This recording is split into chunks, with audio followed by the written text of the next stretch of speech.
Good afternoon, grade 5. Ang ating tatalakayin ngayon sa HEC ay tungkol sa lokasyon ng Pilipinas sa mundo. So, kindly get your book, Bigkes ng Lahi 5. Open your book on page 22. So, but before that, you can answer pagtuklas letter A. Do you find the words in the puzzle? So you can answer that one later. So now, let's learn muna about the location of the Philippines in the world. So, naay gitawag og mapa or map. Ito ay isang guhit o geographical na representasyon ng isang lugar o ng bahagi ng mundo. So, inilalarawan nito ang mga bahagi ng mundo. Ginagamit ito sa paghahanap ng isang lugar upang maunawaan ang mga katangian nito. So, ang mapa ay maaaring matukoy ang sukat o layo ng isang lugar sa ibang lugar. So, maipapakita rin dito yung mga produkto ng lugar, distribusyon ng populasyon, klima, likas na yaman, at iba pang mahalagang impormasyon tungkol sa isang lugar. So, bawat mapa ay may simbolong gitawag og north arrow or compass rose. Unsay tawag ani niya? Mahalagang simbolong ito sa pagtukoy ng direksyon ng isang lugar. Kung asa na direction ang usa ka lugar, to tell the direction of a certain place. So this is an example of a north arrow. So yung north arrow ay nakaturo hilaga, sa hilaga or north, by the word north. So sa pamamagitan nito, madaling matukoy ang isang lugar kung saang direksyon siya dako. Naigitawag ng mga pangunahing direksyon or the primary directions. First is hilaga or north, timog or south, silangan or east, kanluran or west. So those are pangunahing direction. Hilaga, timog, silangan, kanluran. Ano-ano naman yung mga pangalawang direction or the secondary directions? First is hilagang silangan or northeast. Hilagang kanluran or northwest. Timog kanluran or southwest. Or timog silangan or southeast. So those are pangalawang direction. So, naigitawag na iskala ng mapa. Unsa ang iskala ng mapa? So, mahirap iguhit sa mapa ang tunay na sukat o layo. So, it's very hard to draw the exact scale yun sa usa ka lugar. So, naa siya ginagamit na yung mga kartograpo ay gumagamit ng iskala or scale. So, ipinapakita ng eskala ang kahulugan sa pagitan ng sukat sa mapa at ng tunay na sukat sa lupa. So, madalas na ginagamit ang sentimetro bilang maliit na unit na panukat sa pag-iskala ng mapa. They use centimeters as a unit to scale the location of a certain place in the map. So, kadalasang matatagpuan ang iskala sa legend box na mapa kung saan ipinapakita o pinapaliwanag mas tulo at kaugnay na impormasyon sa mapa. So, may tatlong paraan ng pagsulat ng iskala. There are 3 ways how to write scale. First is iskalang graphic rather. So, you look at page 25. Letter A. So, makikita sa unang larawan ang lapis na may 5 sentimetro or centimeter or cm haba. So, yung sukat or every centimeters there, merong 5 centimeters yung lapis. So, yan yung iskalang graphic na ginagamit nila. Pangalawang larawan, when you look at page 25, there is a picture there. May lapis na di uno na pinagkabit-kabit. So yung merong 1 sentimetro yung equivalent ng isang lapis dyan. So, may 15 sentimetro yung 5 maliliit na lapis. Kaya yung iskala is every 1 cm is equivalent to 5 cm or 1:5. So 1 cm sa 5 cm o 1 is 5 cm. Next is iskalang verbal. Ano yung iskalang verbal? Iba ito sa iskalang graphic. Yung iskalang graphic, they use centimeters. Yung iskalang verbal is gumagamit ng word statement o salita. They use words statement. Now, for example, 1 centimeter equals 1 kilometer. So, in every 1 centimeter, equivalent niya is 1 kilometer. O 1 centimeter equals 10 kilometers. So 1 centimeter is equal to 10 kilometers. So, that's iskalang verbal. We use words. Meron din tinatawag na iskalang fractional. By the word fractional, it's fraction. So, ang ratio o representative fraction ay nagpapakita kung ilang unit sa ibabaw ng lupa o ibabaw ng mundo ang katubas na isang unit sa mapa. So, they use fractions or ratio. When you say fractions, it's 1/10,000. When you say proportion or ratio, it's 1:100,000 rather. Again, fraction bilang 1/100,000, proportion bilang 1:10, not 10,000, 100,000. So, yan yung iskalang fractional. We use ratio or fraction in scaling the land. So, next is mga pananda sa mapa. So, hindi lang compass rules at iskala yung ginagamit ng mga kartografo. So, ginagamit din sila ng simbolo or pananda upang lalong maunawaan ang mga impormasyong makikita sa mapa. Did you see a map na naay legend na there's house, kabisera ng bansa, bundok, like this, oh. So, open your book on page 26. So, you can see there different pananda sa mapa or symbols. So, refer page 26 on your Civica book.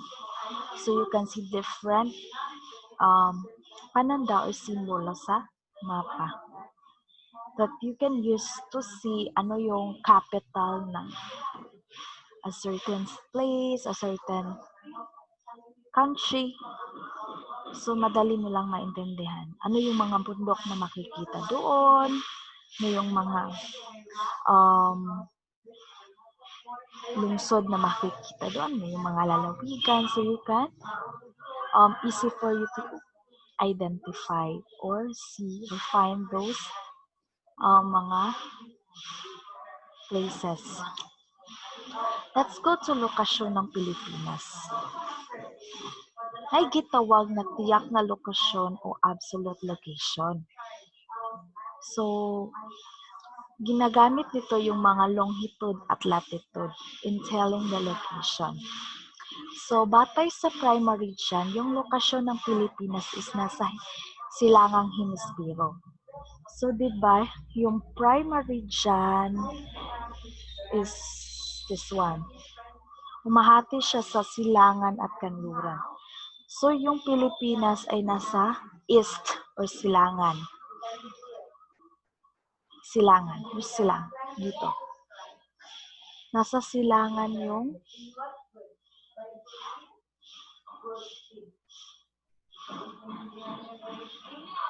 saan ba yung silangan? north, south, east, west. Dito yung silangan. So, nasa hilangang hemisfero yung Pilipinas. If primary dyan. If equator yung yung nagamit, batay, nasa hilaga yung Pilipinas, north. Matagtagpuan ito sa pagitan ng equator at Tropic of Cancer. So, nakahimlay ang Pilipinas sa pagitan ng 4 degree at 21 degree hilagang latitude or north latitude at sa pagitan ng 116 at 117 degree silangang longitude or east longitude. So, that's the location of the Philippines in the world. Batay sa longitude at latitude or tiyak na lokasyon or absolute location. So, bahagi ito ng Timog Silangang Asya. So, Timog Silangang Asya, it's Southeast Asia yung kabilang yung Pilipinas. So, according naman sa relatibong lokasyon, when we say relatibong lokasyon is sa pamamagitan ng mga pangunahing direksyon. We used directions at pagtukoy sa mga bansa at katubing nakapaligid nito. And also yung mga karagatan or katubigang nakapaligid ng Pilipinas. That's relatibong lokasyon. Okay. Ito yung mga relatibong lokasyon ng Pilipinas. Sa hilaga or north, yung mga bansang nakapaligid. The country that surrounds Philippines is China. In the north, Japan and South Korea. Yung katubigang nakapaligid is yung north ng Pilipinas is Bashi Channel. Nasa north yun ng Pilipinas. Silangan is yung bansang nakapaligid. It's Federal States of Micronesia, Guam, Saipan. So, makikita sa silangan or east. Mga katubing nakapaligid nito is Philippine Sea and Pacific Ocean. So, in the east or in the silangan of Philippines, you can see Philippine Sea and Pacific Ocean. How about in the Timog or south? Yung country na nag-surround is Borneo, Malaysia, Indonesia, Papua New Guinea. At yung katubigan na nasa timog or south ng Pilipinas is Sulawesi. Kanluran or west, Vietnam, Cambodia, Laos, Myanmar, and Thailand. So in the west is for the word West Philippine Sea, South China Sea, you can see in the kanlurang bahagi ng Pilipinas. So you refer that one on page 28 in your syndicate book. How about yung pangalawang direction? Sa hilagang silangan or northeast, makikita yung Northern Mariana Islands. So nandun yung Pacific Sea at Pacific Ocean. Sa timog silangan yung Palau, timog silangan. Here. Pacific Ocean, hilagang kanluran. Yung country nga nag-surround is Paracel Islands, West Philippine Sea and South China Sea. Timog kanluran is Borneo, Brunei, Darussalam, Malaysia. So you see yung nasa timog kanluran ng Pilipinas. So yan yung relatibong lokasyon batay sa direksyon. Matutukoy mo yung lokasyon ng Pilipinas at yung mga bansang nakapaligid at mga katubigang nakapaligid nito. So you can refer that one on page 28 in your Civica book. Kahalagahan ng lokasyon ng Pilipinas. Unsa ka importante ang location ng Philippines? So napakahalaga sa gawaing pangkultura, pagkabuhayan at pangkaligtasan. We say pangkultura is all about cultures. Kabuhayan is all about business and negosyo. Pangkaligtasan is all about safety. So, ang mainam na lokasyon ng bansa ay dahilan ng pagiging sentro So, naging center tayo ng mga kalakalan at transportasyon. So, we are center of transportation, mga negosyo, communication, industry, at mga hanapbuhay at education sa rehiyon ng Timog Silangang Asya. So, naging sentro tayo ng Timog Silangang Asya. So, naging daungan din ang Pilipinas sa mga sasakyang pandagat. So, we are, as an daungan, we see daungan, it's port ng mga sasakyang pandagat patungo sa iba't ibang panig ng Asya. So, naging port tayo para yung mga tao ay madaling makalabas ng ibang bansa. Lalo na yung mga pumupunta sa mga iba't ibang panig ng Asya or Asia. Dumaong dito ang mga barko mula sa bahaging Timog Silangang Asya. So, yung mga barko na nanggaling sa mga Timog Silangang Asya is dumadaong sila sa Pilipinas. Doon yung mga daungan nila as their port. Okay, dumadaan din dito yung mga barkong galing Amerika. Ang mga aeroplanong patungo sa ibang bansa ay dito rin dumaan. Also, those mga airplanes, dumadaan din sa Pilipinas.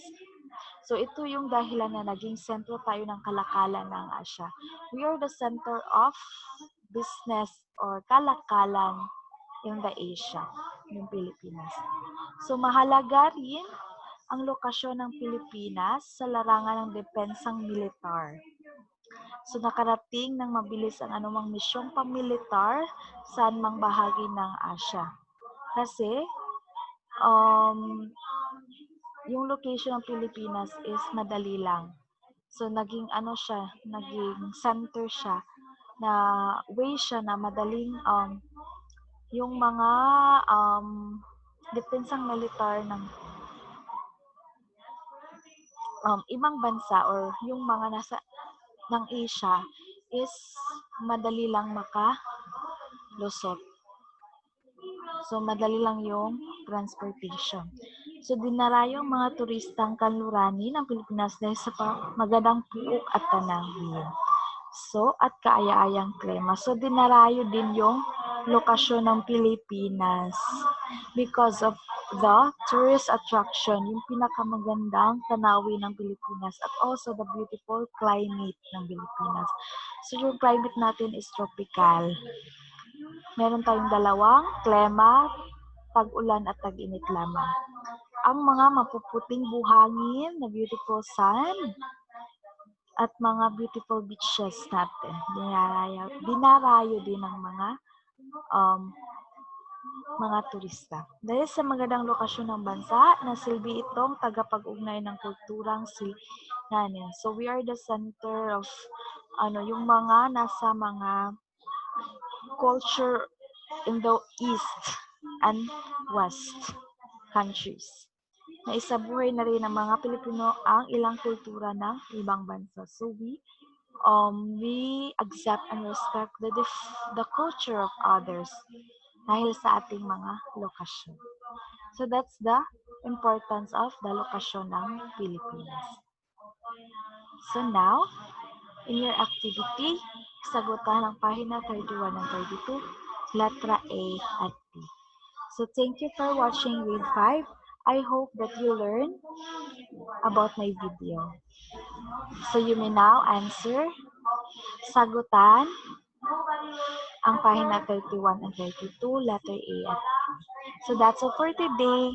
Goodbye, grade 5.